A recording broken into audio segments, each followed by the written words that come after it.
Hey y'all, welcome back. It's me, Moire, with the Fashion Designer blog. And as some of you may know, I'm a fashion designer and I just blog about my journey and entrepreneurship as a whole.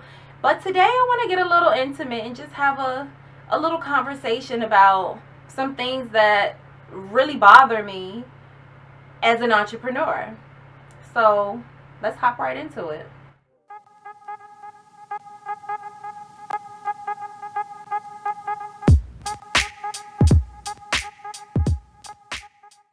So right now I'm in Virginia. I'm at my parents' house. I popped up on Labor Day. I came down here to handle some business and then I just decided to pop up. But you know what really got my mind going about this conversation is how I pretty much ended up here. And I just want to talk about the big elephant in the room that a lot of people joke about, but I think a lot of people actually be serious about this. And so I want to talk about it. And that is stripping. I see the little meme that's going around and it be like the little emoji where it's like this. And people be like, I'm this close. It's like, it should be the okay symbol. But it'd be like I'm this close to beating somebody up, or I'm this close to whatever. And it's one that goes around and be like, I'm this close to being a stripper. You all don't know how true that is. That's a true one, especially for people that got like dreams and goals and things that they really truly aspire to do. And I want to break it down and just be real about it, because I feel like it's like one of those jokes. But you know how many women really be this close to doing it? Because I was one. Yes, I was. And I'm going to keep it real. I kind of don't like when people make it. You only see them when they make it. You never saw the journey. You never saw the struggle. You never saw what they went through. You just see the outcome. And so that's why I wanted to bring you all along for me, because baby girl gonna make it. But y'all need to see the struggles along the way also. I want to keep it very transparent and very real with the entire world, because when I do make it, I don't want anyone to be like, oh, it was handed to her. Oh, she had this, she had that. No. I have negative nothing, and I really want to build my life up from having negative nothing and make it to the top. But there are those days where I be this close to hopping on the pole, and it was so close to the point where I thought, hey, I might as well do it now. I'm in New York, I'm in Manhattan. I could go work in at a strip club, at one of the Manhattan clubs, at the little ritzy financial district, or wherever, or maybe in Brooklyn somewhere. Put a wig on, ain't nobody gonna know, and I can hit that pole. My little skinny tail can get on that pole and make a good 500 a night or 1,000 a night, and bam, I got all of my investment right where I need it. Yeah, I could do that. And you know, I don't want to get nothing twisted right now. I do not knock the strippers at all. I got I don't have very close friends, but I got people that I know personally that strip. Never gonna knock the strippers. Like, it's a job, it's legal, and it's a job. But I don't want to portray that image, and let me tell you how I came to that conclusion. So as I told you, I'm in Virginia, and I am going back to New York after I leave. So I was just coming here to handle something and turn right back around and go. And I was on my way back, but the bus broke down twice just sitting there, and I was just like, don't nobody else see nothing wrong with this? Like, because you know, Virginia, New York is just what, 5-6 hours away. I could just hop on a bus and go, and it's really cheap to do that. So I took a bus and it broke down twice. Now, I don't know if any of y'all are like me, but I'm super spoiled. Like, it's a mess. I'm not riding no bus that's gonna break down twice and we just sitting here. So I hopped my little tail off, and I was in the rain, and I was just crying because I was stranded at that point. I didn't feel safe riding that bus. 5-6 hours overnight, and you breaking down, we just sitting here. So I'm in the rain and I'm just crying. I'm just like, I just want to strip. Like, all I gotta do is be a stripper. I don't have to worry about this. I could get a driver to come pick me up, or I could have a personal driver. I just need that investment. I need that initial investment. Yes, I can work. You all know I'm in the military. I got a job, but it's not enough. And anything under making $15 an hour is not gonna I can't even survive off of that. So don't even go there. So try to get another job or anything. It's not gonna work. It's not. I just felt like strip. Just be a stripper. You are beautiful. I look in the mirror and I'm like, you're beautiful. You can make so much money. You got a mouthpiece for days. Just be a stripper. And I really considered it. I was like, you know what? I'm about to be on that pole. Ain't nobody gonna know but me. And so I called my friends. I hang out with my Richmond, Virginia is my home. So I have a ton of friends. I always grew up with a lot of friends. I was never one of those people that didn't have friends. That wasn't me. I had a lot of friends. I was prom queen. I was that girl in school. I was always in something. I just always had a close-knit circle. And so I called my friends, and one of them came and got me. And then I went over to my friend's house, and at this point, it's all men that are still here that I hang with.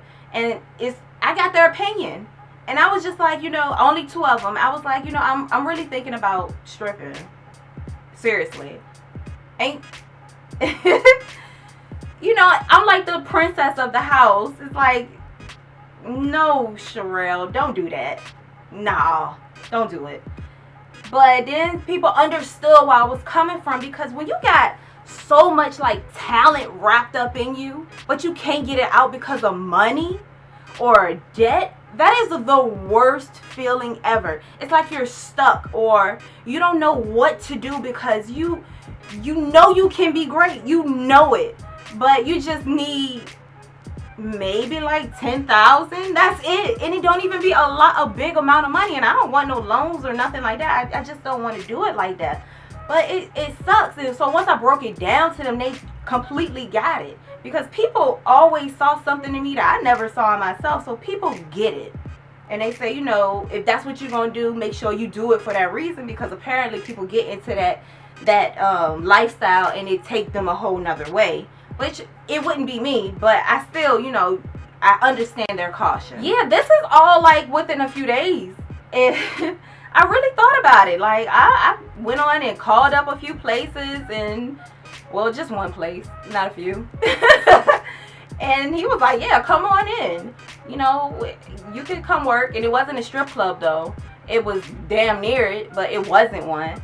It ended up being a go-go club, which is pretty good, but it's still all the same to me. You dancing for tips. It's still, because in Virginia, you can't get naked. So you might as well call the Virginia clubs a go-go club, because they're not stripping to get naked. So it's all the same to me, because I was raised around that. But they're called go-go clubs when you go places where there is nudity allowed. Whatever, all the same. I'm keeping it real. Like, I thought about it. I was this close for real to being a stripper. So let me tell you all the turning point. The turning point was when I went to this old school party in Richmond with my friends that came and got me. And they got my ticket, sold out event. It was amazing. It's called Art of Noise, and it's held in Richmond, Virginia. I think so often. It's not like all the time, and it's a major event out here. And it's like an old school party for music from the 60s all the way up to present day. And it was a lot of fun. And I'm not living here anymore, so I ran into so many people that I went to like high school with, or just grew up with from when I was like 8 all the way up. And it was just amazing to see everybody. And you know one thing? You don't know who's really watching you when you are on your journey and you broadcast it to the world. Because so many people came up to me and said so many nice things, and that they were rooting for me. And I'm trying not to get emotional. Hold on. That they were rooting for me, and like, just hoping, they got me, like, they with me, they proud of me, and I inspired them. And I'm just like, but I'm about to be a stripper. And don't get me wrong, ain't nothing wrong with being no stripper. It's nothing wrong with it. Do your thing. That's a job. That's a hustle. Do it. But it's everything against what I portray in life. Yes, it's a come up. But at what cost? yes, you can get all this money in such a short amount of time and invest it the right way, because I've seen a lot of strippers do that. But you always gonna be known as that stripper. And then how you supposed to empower women when you sitting here using your body to get everything you want? And how you supposed to inspire those little girls, those little family members, your little sisters, and just little girls that want to be something? How you empower them? But that's what you did.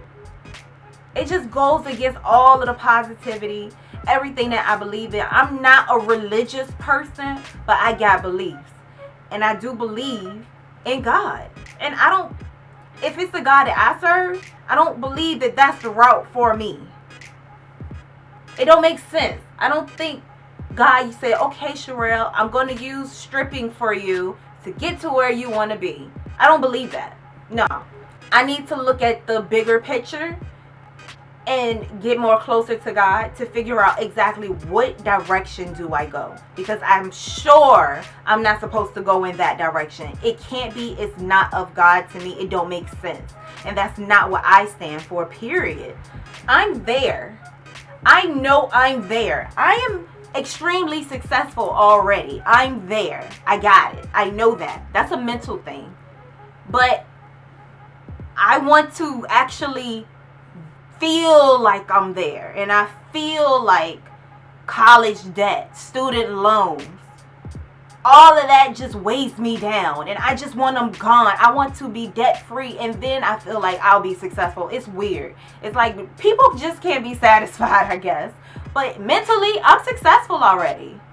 I got family. I got my health. I can walk. That's success already to me. I'm good. But I want that financial gain too. I do. I want to take care of my family. I'm ready for the next level. And it's frustrating me because I feel stuck. And all I ever wanted was a good, stable job to use as my investment. But every job that I got always closed, or the door was shut, or it just didn't pay enough. It was just crazy. So I started my own. And it's definitely something I can live off, but that's it. I don't just want to live off of it. I want to flourish in it.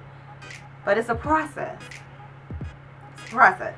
So to all those women out there, whoever thought about being a stripper or hitting the strip pole, I am not shaming you.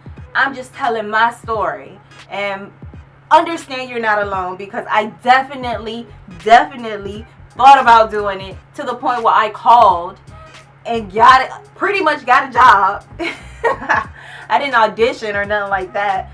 Just sent pictures. And I was in there. But the daggone bus broke down, so I couldn't get back.